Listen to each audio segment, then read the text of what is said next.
आज दोपहर 1 बजे hotel royal paradise GT road में सीसामऊ विधानसभा उपचुनाव का मीडिया सेंटर का शुभारंभ भाजपा उत्तर प्रदेश के महामंत्री अनूप गुप्ता, क्षेत्रीय अध्यक्ष प्रकाश पाल, जिला अध्यक्ष दीपू पांडे, सांसद रमेश अवस्थी, विधायक राहुल बच्चा सोनकर, नीलिमा कटियार, सुरेंद्र मैथानी, महेश त्रिवेदी, क्षेत्रीय सह मीडिया प्रभारी अनूप अवस्थी, जिला मीडिया प्रभारी अनुराग शर्मा आदि ने वैदिक मंत्र उच्चारण के बीच फीता काट कर किया। मीडिया सेंटर के शुभारंभ के उपरांत एक प्रेस वार्ता को संबोधित करते हुए क्षेत्रीय अध्यक्ष प्रकाश पाल ने कहा कि जनता को पता होना चाहिए कि यह उपचुनाव इसलिए हो रहा है कि वर्तमान विधायक ने अपने ही धर्म की महिला नजीर फातिमा, जो एक विधवा महिला है, उसके घर में कब्जा करने की नीयत से आग लगा दी थी, जिसके कारण कानून ने उनको 10 वर्ष कैद की सजा सुनाई। जनता को यह भी याद रखना होगा कि किस तरह से बांग्लादेशी घुसपैठियों को अपने लेटर है पैड पर निवास प्रमाण पत्र बनाकर नागरिकता दिलाई जा रही थी। खुद भी वर्तमान विधायक अपना फर्जी आधार कार्ड बनवाकर हवाई यात्रा करने के भी दोषी पाए गए। अभी कुछ दिन पूर्व जन्मदिन के अवसर पर भारत की अस्मिता तिरंगा का केक बनाकर उसको काटने का काम इन्हीं लोगों द्वारा किया गया था, जिस पर इनके ऊपर राष्ट्रद्रोह का मुकदमा पंजीकृत हुआ था।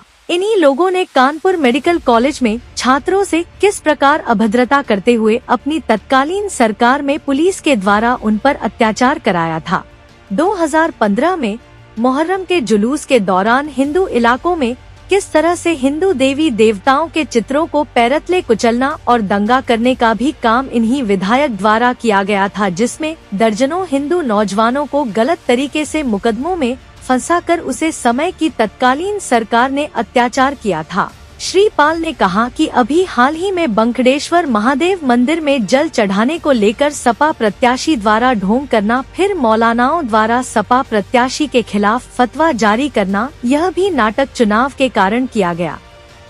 अगर इनके मौलानाओं द्वारा फतवा जारी किया गया है और उसके बाद भी मुसलमान टोपी लगाकर इनके साथ जनसंपर्क या उनके जुलूस में घूम रहा है, तो यह दर्शाता है कि इनके मौलानाओं का फतवा बेअसर है और यह सब केवल हिंदू वोट पाने के लिए नाटक है।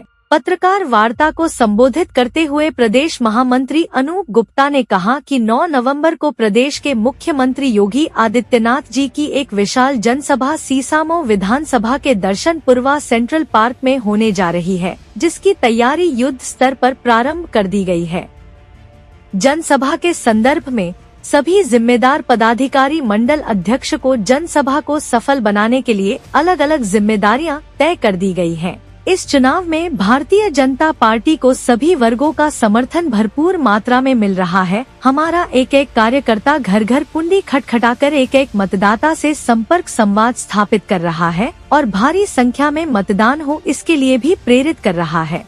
बनाने के लिए किस तरह से पहल किया, इसका भी मुकदमा चल रहा है। यानी कि घुसपैठियों को यहाँ बसाने में उनका सहयोग करना, जिसके कारण से राष्ट्रद्रोही चुनाव होने के कारण अलग है, लेकिन सीसामऊ का कारण अलग है। ये आप सब जानते हैं। 8 जगह जो शेष चुनाव हो रहे हैं, वहाँ के विधायक सांसद निर्वाचित होने के कारण से वो सीटें अधिक होती हैं, इस कारण से चुनाव हो रहा है। लेकिन सीसामऊ में बहुत जो कानपुर और सीसामऊ को शर्मसार करने वाली घटना है, यहाँ की समाजवादी पार्टी के विधायक इरफान सोलंकी ने एक गरीब विधवा महिला नजीर फातिमा की संपत्ति पर अपने भाई और अपने तमाम गुंडों के साथ उनकी संपत्ति पर कब्जा करने और आगजनी करने का प्रयास किया था, जिसके कारण ने दूसरों के फर्जी कागज बनवाना और अपने भी फर्जी कागज बनाकर यात्रा करना, एक 420 फोर्जरी जालसाजी का एक ही उन पर मुकदमे लंबित है। इसके साथ ही तिरंगे का अपने जन्म दिवस पर उन्होंने तिरंगा का केक बनाया और उसको भी काटने का उन पर मुकदमा हुआ था। बाद में समाजवादी पार्टी ने की सरकार ने उसका वापस किया था। यानी उसकी मानसिकता कैसी है कि देशद्रोही कोई तिरंगा का केक बनाकर काट सकता है, ये उसका स्वभाव है। इस तरीके से गणेश संतर विद्यार्थी मेडिकल कॉलेज में सामान्य वहाँ के छात्रों से छोटी मोटी उनकी कार टच हो जाने के कारण से किस तरह अपने सैकड़ों गुंडों को लेकर छात्रावास में और वहां के डॉक्टरों के साथ उस समय कैसे उन्होंने अभद्रता और किया था, जिस तरीके से पूरे शहर ने देखा है। छोटी मोटी घटना थी, जनप्रतिनिधि से समझा देते बच्चों को, लेकिन वो तो चूंकि गुंडा स्वभाव के, अराजक स्वभाव के, समाजवादी का जैसा स्वभाव होता है, उस कारण से उस तरह चिकित्सकों के और छात्रों के साथ जो दुर्व्यवहार किया था, ये सब को पूरा कानपुर जानता है। दरअसल पुरवा में किस तरीके से दंगा भड़काकर वहाँ के लोगों को प्रताड़ित करना, मुकदमा लगवाना, ये सारी चीजें आपको मालूम है। यही एमडी के स्कोर रहे ऋतु महेश्वरी के दफ्तर में घुसकर किस तरह से गुंडागर्दी किया था, ये भी आप सबको मालूम है। ये फरीदाबाद एक बार यात्रा के दौरान सुप्रीम कोर्ट द्वारा प्रतिबंधित टिंटेड विंडो कार के जो वहां रोका, जिनके गुंडों ने वहां की पुलिस के साथ मारपीट की थी, ये सारे घटनाक्रम उनके अपराधी स्वभाव को, देश विरोधी स्वभाव को दर्शाते हैं और उनको एक मामले में सजा हुई और समाजवादी पार्टी ने फिर उनके ही परिवार के पर भरोसा जताया है कि जैसा समाजवादी पार्टी का स्वभाव है, ये चुनाव उस मानसिकता और भारतीय जनता पार्टी के बीच है कि राष्ट्र के विरुद्ध उद्देश्यों को यहाँ बसा 25 मंदिर चिन्हित किए थे। मैं उनसे कहता हूँ कि अगर हिंदू देवी देवताओं और मंदिरों से बहुत सहानुभूत है तो वो 125 मंदिर जो अपनी पवित्रता और शुचिता के लिए आज वो अपने किस हाल में है, वहां पर जाकर जलाभिषेक करें, उनको खाली कराने का, मुक्त कराने अगर घोषणा करें, तभी माना जाएगा कि उनकी सच्चे अर्थों में हिंदू देवी देवताओं और मंदिरों के प्रति उनका कोई भाव है, नहीं तो केवल ये नौटंकी है। साथ ही उनके इस चीज को बैलेंस करने के लिए किस तरह से फतवा जारी हुआ मौलाना। अब ये लड़ाई जो मैं समझ पा रहा हूँ, आप सब लोग भी इसको देखेंगे, ये मौलाना वर्सेस नसीम सोलंकी हो गई है। अगर मौलाना के फतवे में प्रभाव है, अगर कोई उनके मत का मानने वाला, इस्लाम को मानने वाला अगर नसीम सोलंकी के जुलूस में जा रहा है, उनकी सभा में जा रहा है, तो इसका मतलब मौलाना के फतवे का कोई प्रभाव नहीं है।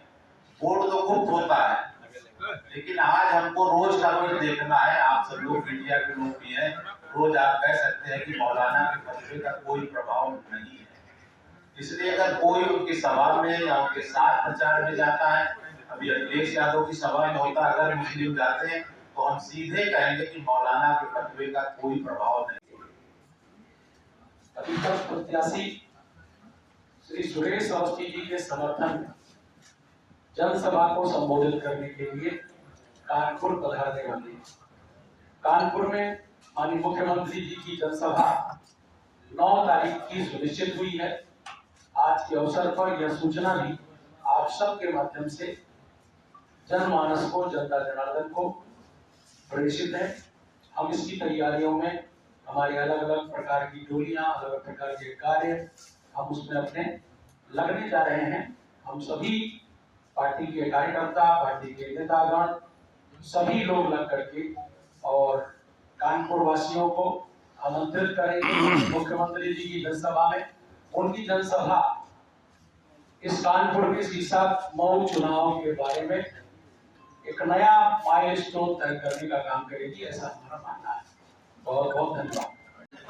केवल चुनावी राजनीति का लाभ उठाने के लिए, सस्ती लोकप्रियता का लाभ उठाने के लिए मंदिर में जाकर के नौटंकी करने के बजाय नसीम सोलंकी जी को चाहिए कि वो सामने आए, मीडिया के सामने आए और बांग्लादेश में जो हिंदुओं के मंदिरों पर अत्याचार हो रहा है, कनाडा में जो मंदिरों पर हमले हो रहे हैं, उनके बारे में भी कुछ बोले।